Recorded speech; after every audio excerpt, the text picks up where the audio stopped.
Toutes et à tous, nous sommes bien à l'association Les Voiles de l'Inconnu et ce soir nous accueillons Hervé de Monde Mystérieux qui va nous parler du Mexique et de Notre-Dame de Guadeloupe. À savoir que le 12 décembre, c'est la fête officielle de Notre-Dame de Guadeloupe. Donc on est le 14 décembre, à peine en retard, mais on est juste à la bonne période pour justement pour s'intéresser aux apparitions de Notre-Dame de Guadeloupe au Mexique. Donc, c'est Daniel qui va animer la soirée. C'est Hervé qui nous fait l'exposé ce soir et c'est avec grand plaisir que nous accueillons toutes les personnes qui sont là aujourd'hui. C'est une sacrée coïncidence de faire la conférence juste après l'anniversaire de la Vierge de Guadeloupe. Est-ce vraiment une coïncidence, Daniel? Eh ben, vous allez voir. Okay, ben, allons-y. Donc avant, je vais faire une petite présentation. Donc voilà, moi j'ai ma chaîne Monde Mystérieux. Donc je suis chercheur indépendant. Je me suis toujours passionné pour les histoires un peu mystérieuses. Enfin, quand j'étais petit, je m'étais toujours intéressé donc à l'Égypte ancienne, aux pyramides, et j'ai commencé à m'intéresser aux phénomènes ovnis à l'âge de 6 ans. Donc c'est vrai que j'étais tout petit et ça m'a toujours passionné, ces histoires, ces phénomènes. Donc effectivement, j'ai créé Monde Mystérieux donc en 2014. Enfin voilà, donc je remercie ce soir-là d'être invité, puisque effectivement on va parler d'un thème qui est quand je revois les heures là que j'ai passées là juste pour ce soir, c'est un thème, on peut le comparer à celui de la Grande Pyramide, hein, comme je disais tout à l'heure, puisque ça n'en finit jamais. C'est incroyable. Et plus on cherche, plus on trouve et plus ça n'en finit jamais.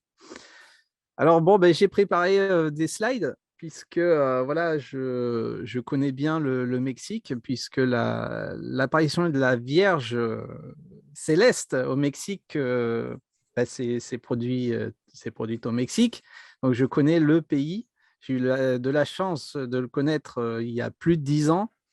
Et ça m'a amené à effectuer cette petite aventure que je vais vous faire partager ce soir. Avant de commencer, hein, tout sentiment de ressemblance sur ce que je vais présenter ce soir n'est que le fruit du hasard, puisque, comme vous le savez tous, les apparitions mariales, ça fait partie de phénomènes dont l'Église s'intéresse.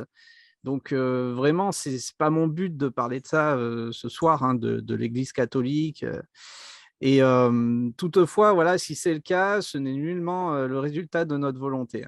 C'est pas du tout ma volonté. Donc, si ça arrive, désolé, c'est pas vraiment, c'est pas voulu. Alors voilà, la Vierge de Guadeloupe, et c'est quoi? C'est le Mexique. On peut constater que voilà, Mexico, c'est vraiment en plein centre du pays, hein, il n'y a pas photo.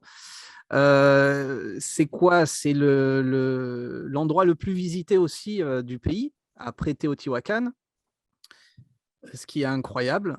Donc, il y a Teotihuacan qui est beaucoup visité et là, le sanctuaire de Notre-Dame de Guadeloupe. Alors voilà, j'ai mis quelques chiffres, hein, pour vous donner un exemple. On est presque à 11 millions en 2019. C'est assez incroyable. Et puis, paf, 2020, zéro. Merci le Covid.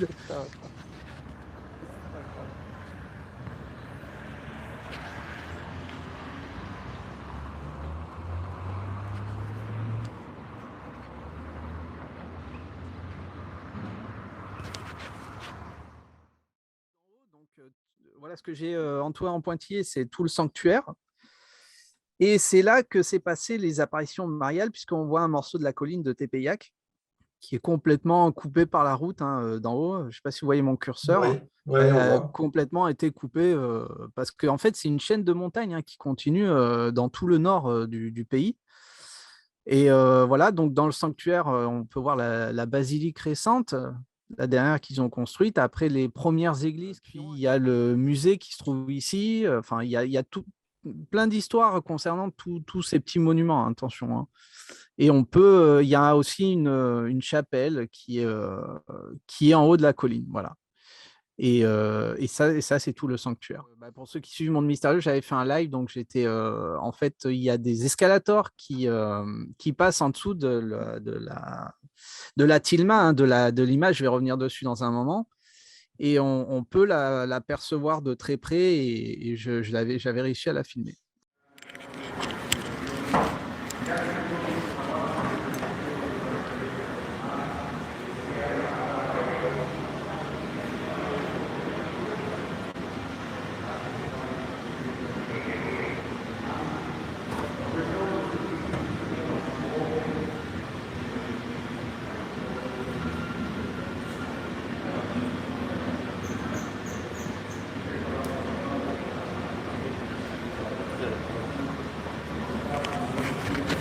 Je vais essayer de vous parler en même temps. On va prendre un tapis le temps que les gens ils terminent de faire les photos. On va prendre le dernier tapis pour avoir un peu plus de retrait. Alors, j'essaye de voir s'il y a des questions. Ouais, au niveau du ressenti, ouais, effectivement, Nat, au niveau du ressenti, c'est énorme. C'est énorme. Bon. On va essayer de passer. J'attends que les gens ils terminent de prendre des photos.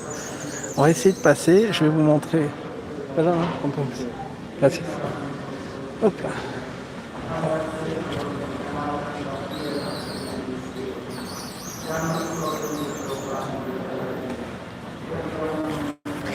Alors voilà, comme vous êtes en train de le constater, voici l'image de la Sainte Vierge. Impressionnant, impressionnant. Là, c'est une exclusivité que je vous apporte sur Monde Mystérieux. Alors, on va se mettre sur le côté. On va se mettre sur le côté. On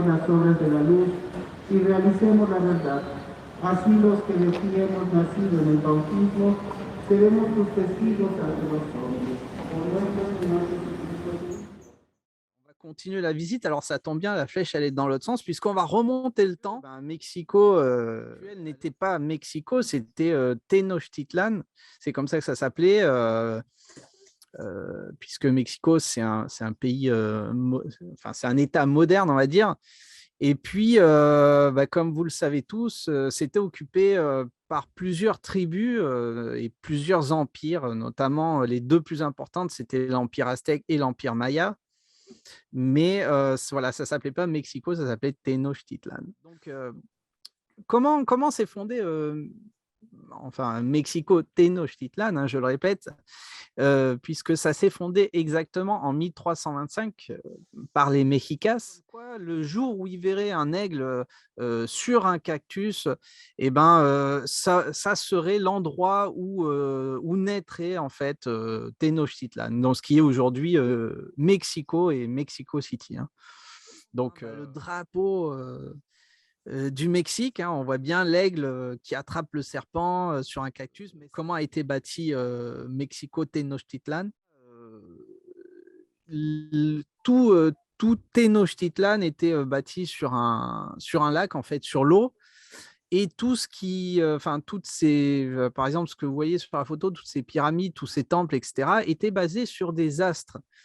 Et donc, quand Cortés est arrivé à Tenochtitlan, attention, là, je parle que de Tenochtitlan, puisque c'est ça qui nous intéresse là ce soir. Quand Cortés est arrivé avec ses 500 soldats, ils ont été vraiment impressionnés de l'architecture qui se trouvait sur cet endroit de Tenochtitlan. Puisque pour eux, c'était quelque chose de nouveau. Alors, j'ai mis une petite photo, puisque, petite anecdote, ils ont sorti fin 2019 une série, parce qu'on est dans l'époque des séries, hein, mexicaines, que j'ai eu l'occasion de voir, Hernán, qui représente Hernán Cortés, qui démontre bien comment les étapes se sont produites concernant cette arrivée d'Hernán Cortés dans Mexico, ce qu'est Mexico aujourd'hui, dans la grande Tenochtitlan. La conquête espagnole, voilà, ça a été. Il faut savoir que le continent, ça a été découvert, bon, je ne vais pas vous l'apprendre, mais par Christophe Colomb en 1492. Avec la Niña, la Pinta et la Santa Maria. Alors déjà, on se dit, oh tiens, la Santa Maria. C'est bizarre, comme si que c'était programmé à l'avance, puisque c'est la Santa Maria qui n'est pas revenue en fait en Europe. C'est la Santa Maria, c'est celle qui est restée, c'est le navire qui est resté au Mexique. Et puis, l'acquisition des terres par Hernán Cortés. Il faut savoir qu'il n'est pas arrivé avec des fleurs, hein. Il est arrivé en tant que conquête, donc malheureusement, ben, ça a été un peu sanglant, puisqu'ils sont arrivés à connaître une civilisation qui les ont quand même impressionnés. Et voilà, je l'ai écrit, hein, il est arrivé vraiment à Veracruz en 1519, et puis à Tenochtitlan, donc en avril 1519, et à Tenochtitlan en novembre 1519, où il y a la rencontre entre Hernán Cortés et Moctezuma, qui était le chef, le grand chef de Tenochtitlan. Les Mexicas parlaient le nahuatl. Donc voilà, une fois que Hernán Cortés a réussi en fait à acquérir ces terres, hein, de force, puisque ça a été un peu sanglant, hein. Je vais pas m'étaler sur la conquête de Cortés, parce qu'on peut en parler pendant des heures et des heures, mais il y a eu cette évangélisation, hein, puisque le roi en fait d'Espagne a envoyé 12 missionnaires, 12 apôtres, hein, pour 12 apôtres missionnaires franciscains qui ont évangélisé les Mexicas. Les 4 Juan de l'Ave Maria, puisqu'en fait, je vais commencer l'histoire là et je vais parler donc de Juan Diego, qui est le voyant, hein, principal, qui a vu la Vierge, Juan de Zumárraga, qui est important aussi, Juan González, qui est important, et Juan Bernardino, qui est l'oncle de Juan Diego. Mais on va voir ça petit à petit. Donc, les protagonistes de l'histoire. Alors voilà, Juan Diego. Alors, j'espère que vous voyez bien tout l'écran, hein. Oui. Juan Diego, qui était le voyant, il faut savoir que toutes les apparitions mariales, sur les histoires des apparitions mariales, il y a des voyants, ce qu'on appelle des voyants, c'est-à-dire les personnes qui vont voir l'apparition de la Sainte Vierge. Pas tout le monde peut les voir. Hein, si on prend le cas de Fatima, c'était les enfants, mais pas tout le monde voyait les apparitions, seulement que les enfants. Donc, on les appelle les voyants. Donc, on peut voir Juan Diego, qui s'est fait baptiser Juan Diego, d'où son vrai nom, Cuauhtlatosin, c'est un peu dur à dire, mais c'est de l'ancien nahuatl, qui est né en 1474 et qui est mort en 1548. Donc, il avait 57 ans lors des apparitions de la Sainte Vierge. Et vous allez comprendre pourquoi j'ai écrit « Faites place à l'aigle royal ». Retenez bien, parce qu'on va revenir dessus après. Donc voilà, le deuxième Juan, le premier évêque du diocèse de Mexico. Il faut savoir que ça a été le premier évêque de Mexico. Alors pareil, hein, il a toute une histoire déjà en Espagne, son parcours de vie en Espagne qui est assez impressionnant. Et quand il est arrivé à Mexico, ça a été encore plus impressionnant pour lui, puisqu'il s'est retrouvé face à un peuple assez sanglant. Donc il n'avait qu'une idée en tête, c'est qu'il se produise un miracle pour convertir toute la population. Et c'est ce qui s'est réellement passé. Donc, Fray Juan de Zumárraga était un personnage important dans cette histoire, né en 1468 et mort en 1548. Oh, tiens, comme Juan Diego, on va revenir dessus après. Donc, évêque de Mexico en 1528 et archevêque en 1546, mais il est mort juste après. Et je l'ai appelé le croyant non-croyant, vous allez comprendre pourquoi. Le troisième Juan, le père interprète. Alors, j'ai mis une petite blague, interprète. Je ne sais pas si où j'ai mis. Voilà, là, l'interprète. Juan González, puisque lui était aussi important, puisque c'était l'interprète donc de Fray Juan de Zumárraga, puisque c'est lui qui a expliqué, qui a traduit tout ce qui s'est passé, toutes les explications, que ce soit de Juan Diego ou d'autres indigènes qui étaient pendant cette histoire, qui s'est traduit par un Ikamopowa, je vais revenir dessus dans pas longtemps, et après qui a été publié donc en 1649 avec, alors attention, Hueytlamatui Cualtica. Je ne vais pas dire ce que ça signifie parce qu'il y a toute une signification. Mais voilà, c'était non seulement le secrétaire, mais aussi l'interprète de Fray Juan de Zumarraga. Donc, c'était un personnage aussi important qui était toujours avec cet évêque, hein, bien évidemment. Et puis, le quatrième Juan, qui était l'oncle de Juan Diego, donc Juan Diego qui était le voyant, Juan Bernardino, qui lui est né en 1456 et mort en 1544, qui était un simple agriculteur. En fait, il vivait avec Juan Diego. En fait, Juan Diego vivait avec lui et c'était tous les deux des agriculteurs. Ils vivaient ensemble, mais Juan Diego s'occupait beaucoup de lui puisqu'il était assez âgé. Et ça a été, il représente aussi un personnage important puisqu'il a été témoin d'une apparition lui aussi. On va revenir dessus. Voilà, je parlais du Nikamopowa. Alors ça, c'est un codex a été traduit par cette personne qu'on voit. C'est la seule photo qu'on trouve en même temps. Antonio Valeriano, qui est né en 1522 et mort en 1605. Et c'était une personne assez incroyable également, puisque c'était le neveu de Moctezuma II, donc le Moctezuma qui était encore présent quand Hernán Cortés est arrivé dans le pays. Il a été gouverneur du Mexique, donc de l'ancienne Tenochtitlan, pendant 35 ans, vous imaginez. Et c'était un interprète. Il savait parler le latin aussi. C'était vraiment une personne assez incroyable, hein. Nikamopowa, ça veut dire en nahuatl, ça veut dire ici je te raconte ou ici est raconté ou ici est narré, ça dépend. Donc, ce que je vais vous raconter par la suite vient du Nikan Mopowa. Mais donc, tout ce que je vais vous raconter, ça vient de ce codex, le Nikan Mopowa. Donc, décembre 1531. Tepeyac. Allons-y. Donc, en fait, qu'est-ce qui s'est passé? Voilà, je vais vous raconter l'histoire en même temps que les apparitions. Que disent les textes? En fait, ce qui s'est passé, c'est que Juan Diego, donc le voyant, hein, qu'on voit ici devant la Vierge céleste, se rendait à Tlatelolco, donc c'est un endroit qui est près de là où il habitait, de son lieu de résidence, pour se faire convertir, hein, puisque Juan Diego venait à peine de se faire baptiser, donc qui se faisait convertir dans le catholicisme.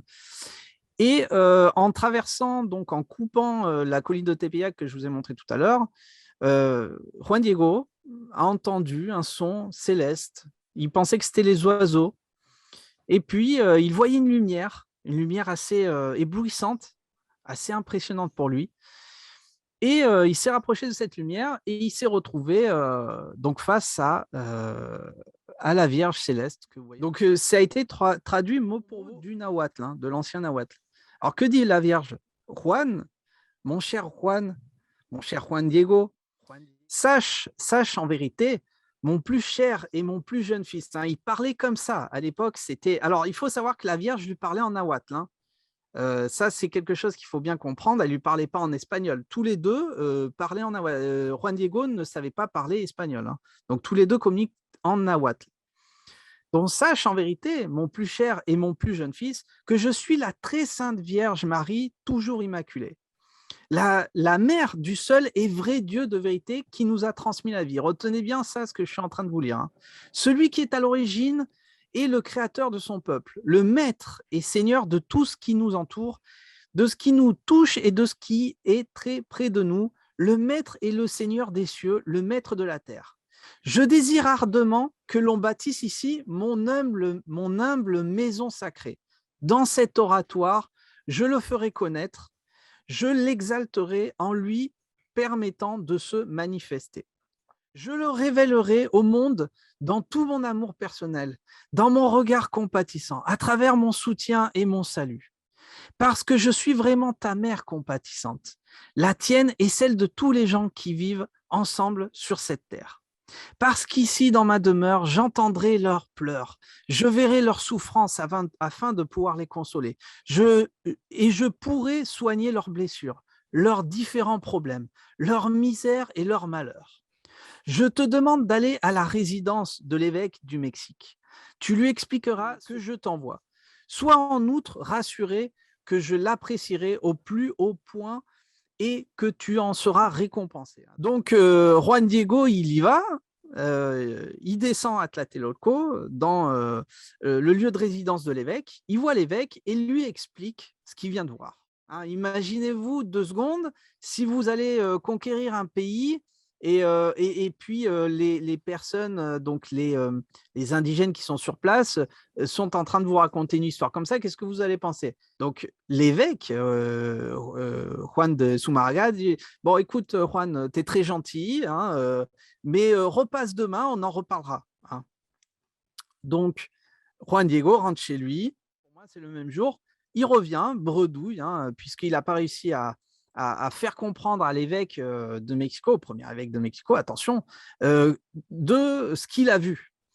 Donc, en revenant, il retombe sur la Vierge. Il dit, je suis désolé, mais pourquoi moi? Pourquoi vous m'envoyez moi? Il y a des gens beaucoup plus cultivés que moi, beaucoup plus intelligents, pourquoi moi? Je t'ordonne rigoureusement de retourner demain rencontrer l'évêque et en mon nom, fais-lui connaître, fais-lui entendre mon vœu, ma volonté, afin qu'il érige ma maison de Dieu que je lui demande. Donc en fait, que lui dit la Vierge? Elle lui dit, insiste. Hein, si on a bien compris, on est sur la deuxième apparition, on est sur le même jour. Elle lui dit, insiste Juan, insiste mon cher petit-fils, insiste. Donc le lendemain, Juan Diego retourne sur le lieu de résidence de l'évêque, Fray Juan de Zumárraga, lui réexplique, il dit, j'ai encore vu la Vierge qui m'a redemandé la même chose. Et donc l'évêque est un peu chamboulé, il dit, bon écoute, ok, moi j'ai besoin d'un signe. Hein, demande à ta Sainte Vierge qu'elle m'envoie un signe. Bon ok, Juan Diego s'en va. Que fait Juan de Zumárraga? Il dit à ses serviteurs, ok, vous allez à 2 serviteurs, vous allez suivre Juan Diego, vous allez voir si ce qu'il raconte est vrai ou pas. Donc les serviteurs, ils y vont derrière lui en se cachant. Ils le suivent, ils le perdent. Ils le perdent. Ils vont revoir donc l'évêque, ils lui disent non, on ne sait pas où il est allé, c'est du n'importe quoi, il raconte des histoires. Ok, bon, très bien. Donc, en revenant, il retombe sur la Vierge. Juan Diego lui explique l'évêque, le grand seigneur de la maison, puisqu'ils utilisaient des mots comme ça, ne me croit pas, il lui faut absolument une preuve. Alors que lui dit la Vierge?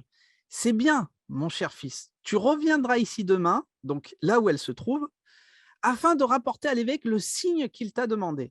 Avec cela, il te croira, il n'aura plus aucun doute au sujet de tout ceci. Il ne se méfiera plus de toi. Et maintenant, mon cher fils, je te récompenserai pour ton zèle, pour le travail que tu as accompli et pour la peine que tu t'es donnée pour toutes les choses que tu as consacrées à tout ceci pour moi. Donc, là, on est dans la 3e apparition, on est le dimanche 10 décembre. Le lendemain, malheureusement, alors ça, c'est les choses qui arrivent, il va pour retourner aller voir l'évêque. Et puis, malheureusement, son oncle, donc Juan Bernardino, qui est très vieux et très souffrant, lui dit, écoute, Juan, je crois que je ne vais pas passer la journée, je crois que je vais m'en aller.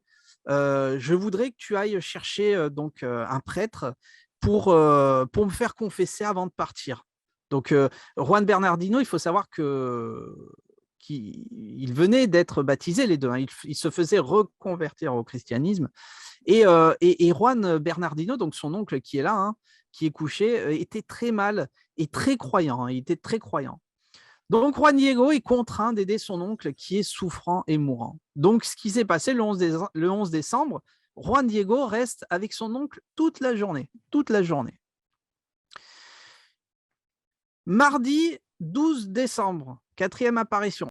Donc Juan Diego se lève tôt, hein, aux aurores, et repasse par la colline de Tepeyac et voit la Vierge encore une fois pour la 4e fois. Elle lui dit, écoute, Médite ceci en ton cœur, mon plus jeune et mon plus cher fils, la chose qui te fait peur, la chose qui t'afflige, n'est rien du tout. Ne laisse rien d'autre te préoccuper, te distraire. Ne laisse pas la maladie de ton oncle t'accabler de chagrin, parce qu'il n'en mourra pas. Je t'assure qu'il est déjà guéri.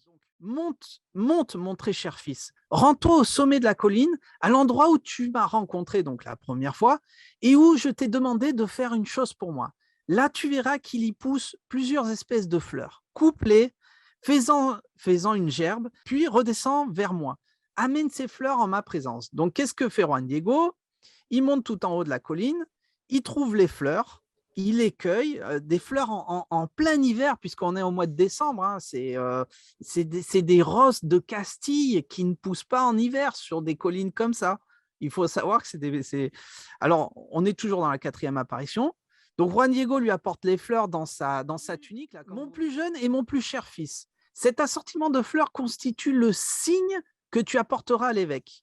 Tu lui diras en mon nom qu'il doit voir en elle mon désir et que, par conséquent, il doit exaucer mon vœu et ma volonté.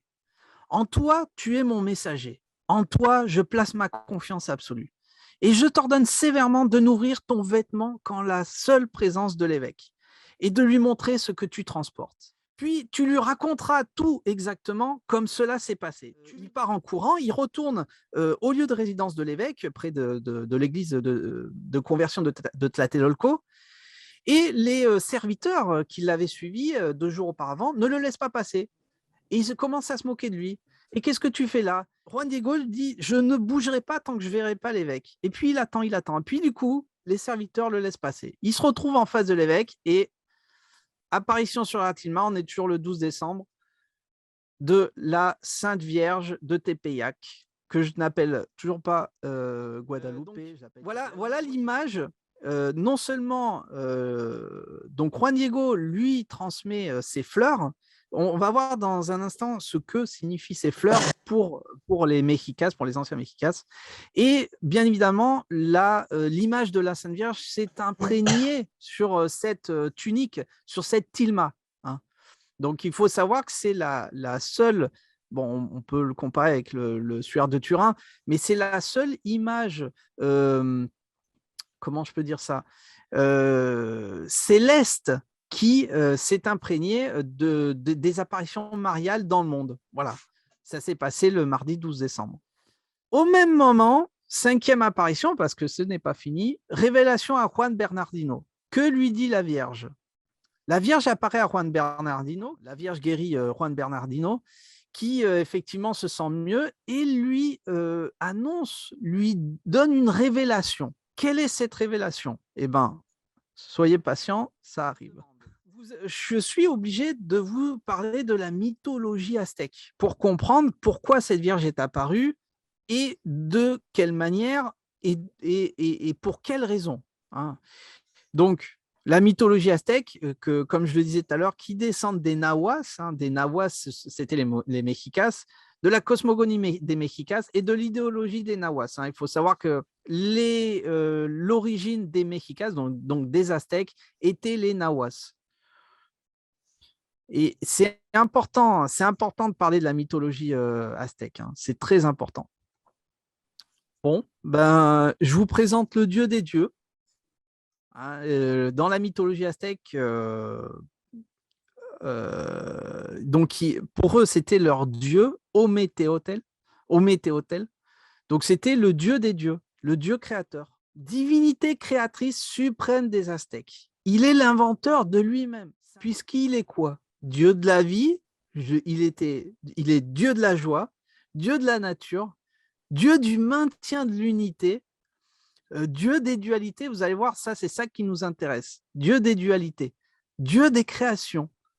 Avec au centre, on pouvait retrouver la fleur de Nahui-Olin, d'où le commencement, en fait, le commencement de cette pyrale, symbole de Dieu et de la création, d'où partent les 4 directions de l'univers. Alors, vous voyez, les 4 pétales, c'est 4 directions pour les Nahuas. Mais il y a quand même une croix là en plein milieu. Alors, c'est pas une croix. En fait, ça, c'est un symbole maya. Mais en fait, les mayas, en fait, c'est un peu le yin et yang. Alors, je l'ai noté quand même, le symbole Unapku, ça, voilà, c'est un symbole maya, hein, dieu de la création et du commencement. C'est de là que tout part. Comment les Aztèques reconnaissaient Aométéotl, le dieu des dieux? Comment ils le reconnaissaient? Le seul et vrai Dieu, l'origine et le créateur de son peuple, le maître et le seigneur des cieux, le maître de la terre, et la mère du seul et vrai Dieu de vérité qui nous a transmis la vie. C'est comme ça que les Mexicas vénéraient en fait le dieu Ométéotl. Et ça vous dit rien, ça?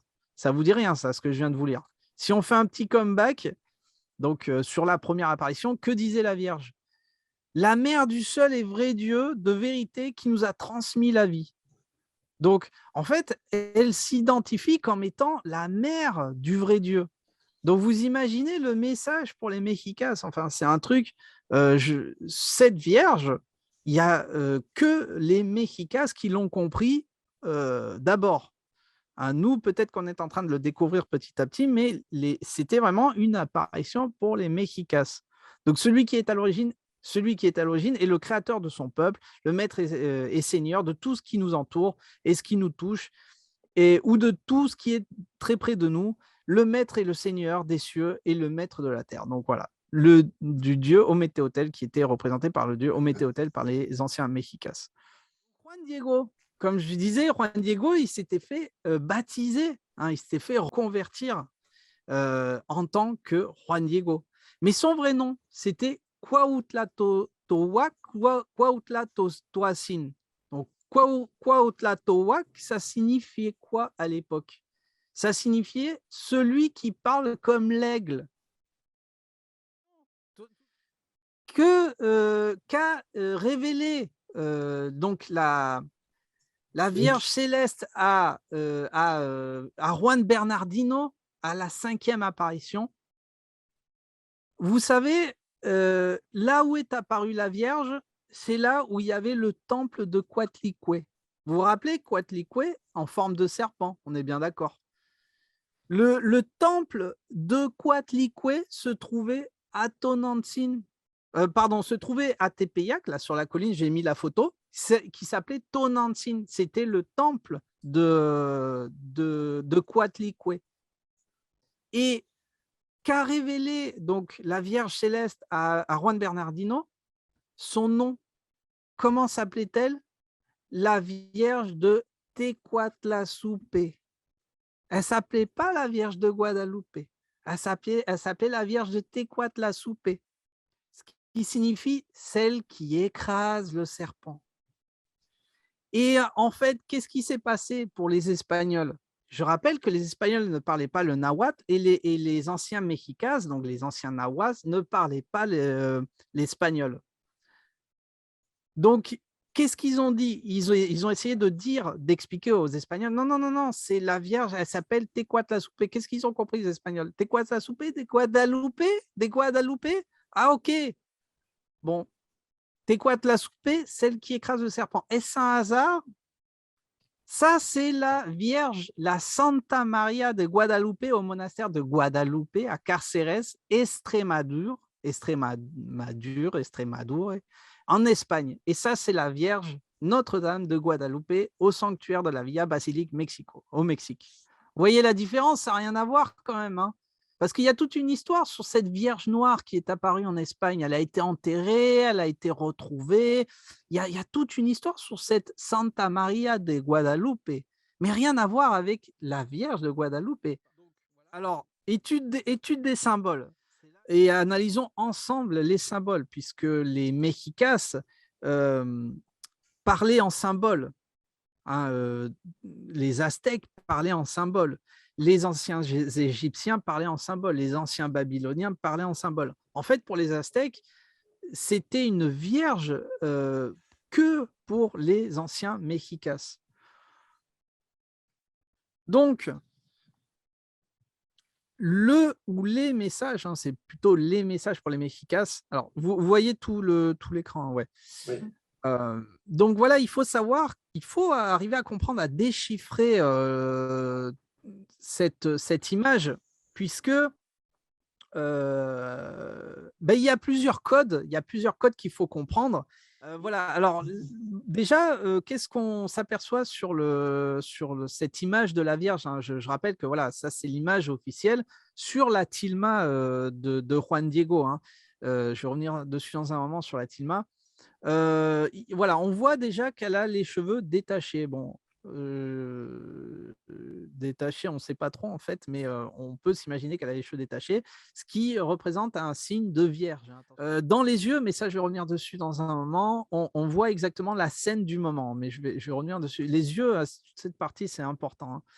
Les mains jointes, en fait, on peut penser qu'elle prie, mais en fait, pas du tout, pas du tout, pas du tout. Pour les mexicas, le fait d'avoir les mains comme ça représentait une offrande. Je t'apporte un cadeau, je t'apporte quelque chose, je t'apporte un renouveau, je t'apporte une nouvelle chose, une nouvelle vie. C'était ça, en fait, les mains jointes, hein. Après, il y a cette broche de jade qu'elle avait autour du cou, qui en fait était le reflet en fait des Espagnols, puisque quand les Mexicas avaient pris connaissance de cette apparition, en fait, de cette image de la Sainte Vierge, ils voyaient donc cette broche de jade où on peut apercevoir, j'aurais dû mettre une photo rapprochée, on peut apercevoir une croix dans cette broche qui était la même croix de l'arrivée des Espagnols. Parce qu'en fait, il faut savoir que les Mexicas avaient prédit l'arrivée de Cortés, c'est-à-dire ils avaient prédit en tant que le dieu Quetzalcoatl, en fait, les Mexicas croyaient vraiment à l'aigle et au serpent, puisque l'aigle, c'était celui qui volait le plus haut, donc qui touchait les cieux, et le serpent qui se faufilait le plus rapidement. Donc en fait, les Mexicas avaient prédit l'arrivée de Cortés en tant que l'arrivée du dieu Quetzalcoatl. Donc, du coup, quand ils ont vu, si on revient sur les slides d'avant, des trois navires qui sont arrivés, la Niña, la Pinta et la Santa Maria, ils avaient ce même dessin, en fait, cette même croix. Donc, pour les Mexicas, c'était quelque chose qu'ils prenaient au sérieux, qui disaient, ouais, je vois quelque chose du vrai Dieu, en fait. Ensuite, alors, il y a la ceinture qui est le symbole de maternité. Alors, c'est là où vous allez dire encore cette dualité, on ne comprend pas. C'est une vierge, mais elle est enceinte. Cette ceinture représentait le symbole de maternité. Mais enceinte de quoi? Du renouveau, du nouveau Dieu. Vous voyez ce que je veux dire? Ensuite, bon, c'est ça qui est vraiment intéressant. Les 46 étoiles qui représentent le cosmos, qu'on voit sur son manteau, en fait. Les rayons de lumière, de soleil qui sont derrière elle, hein, voilà. Il faut savoir que tout autour, en fait, étaient des nuages, en fait, ou de la fumée. Euh, la fleur de Nawi présence de Dieu. En fait, rappelez-vous, cette fleur à 4 pétales qui représente les 4 directions de l'univers est représentée ici, et vraiment directement dans la matrice de la Vierge. Présence de Dieu qui signifie la présence de Dieu. Donc les rayons, je l'ai déjà dit. La lune noire, Mexico, qui veut dire le centre ou le nombril de la lune. Mexico. Et ensuite, l'ange, qui est la représentation de Juan Diego lui-même, puisque qu'est-ce qu'il fait en fait? Déjà, qu'est-ce que vous apercevez? Il n'a pas des ailes d'ange. Il a des ailes de quoi? Il a des ailes d'aigle qui représentent l'aigle. Voilà, ça fait partie les 46 étoiles qui se trouvent sur le manteau en fait de la Vierge, qui fait partie de l'un des mystères. On est dans le mystère. Là, on est dans le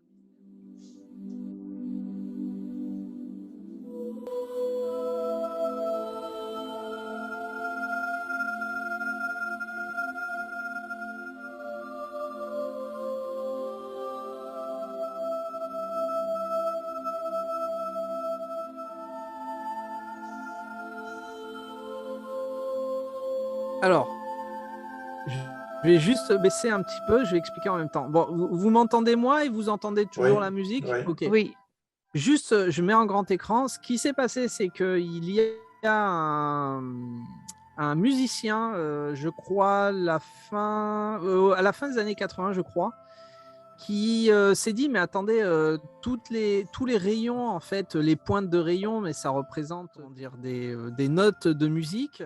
Ce que vous entendez, là, la musique, c'est, ils appellent ça donc la musique céleste. Mais il y a une harmonie de fou, hein, on l'entend. Et de toute façon, tout est harmonisé. Hein. Il y a le nombre d'or qui a été déchiffré aussi dans tout ce dessin. Hein. Donc, enfin, voilà, pour ceux qui sont intéressés, hein, je peux vous l'envoyer ou vous pouvez le retrouver facilement sur Internet.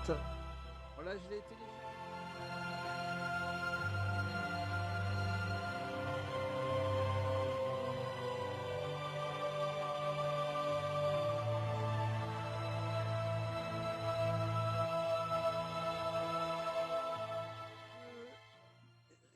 Un autre mystère. Bon, tous ceux qui ont peut-être cherché un petit peu les mystères de cette apparition de la Vierge de Tepeyac ont dû être confrontés à cette découverte par rapport à ses yeux.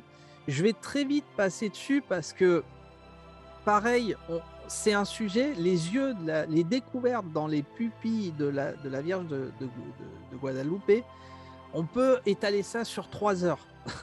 Je vais pas m'attarder dessus, mais je voulais quand même vous le montrer.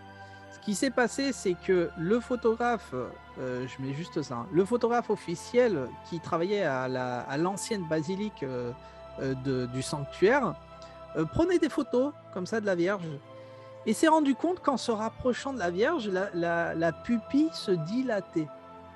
Il y a eu des études qui ont été faites en 1956 par le docteur Turuella. Ils se sont rendus compte très vite qu'il y avait cette image de Juan Diego.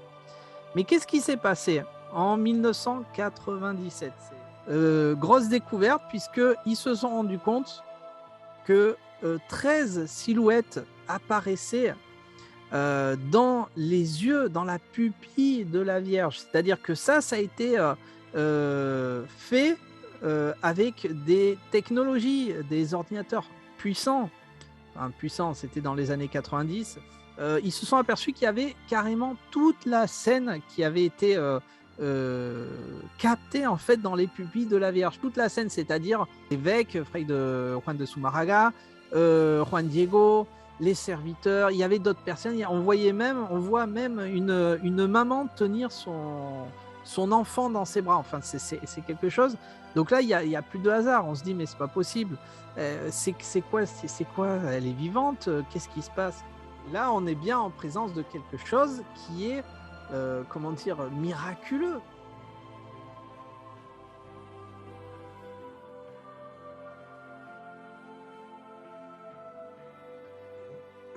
Merci beaucoup pour cette présentation. Eh ben, de rien. Je vois plus Daniel. Encore bravo. Allez, là. Ouais, peut-être à la prochaine pour la suite. Eh ben, qui sait.